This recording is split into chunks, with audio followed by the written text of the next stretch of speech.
Sarado na yung golds eh. So nagkakalimasada ako dito. Nandito ako. Hanggang matapos. Parang bigat ng pakiramdam ko na naman ha. Ano ba yan?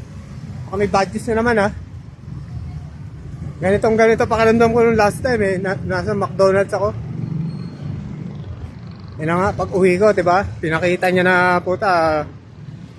Mahal na mahal mo pala talaga yung boyfriend mo. Kala ko naman, bumibitaw ka na doon. Ang bigat ng ano, tsaka may malakas na hindi ko maintindihan. Ang pangat ang pakiramdam ko. Ano ba to? Parang nahihilo pa ako ata eh.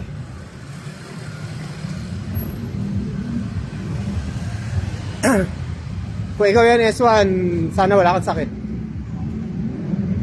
Wala lang yan yung mga pag-ibig, wala lang yan.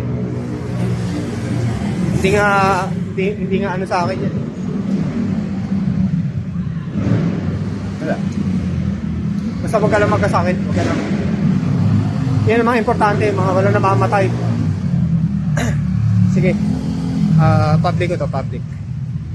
Paano paramdam ko? Ano kaya yun? Anytime nakakaramdam ako nito, may something eh. Alam mo yung dati, diba yung sa namatay yung aso mo, diba? Kita mong gano'ng ka-accurate yung connection natin. Ano kaya to? Sa ano? Siguro may papatayin ako. Yan, yung mga nagtatanong ng tricycle. Baka yun yun. No? Feeling ko, papatayin ko na yung mga yan eh. Nakukulitan ako eh. Baka yun yun. Nakasaksakin ko sa liig eh.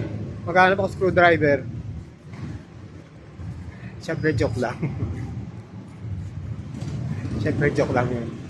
Sige. Take care. Because I care.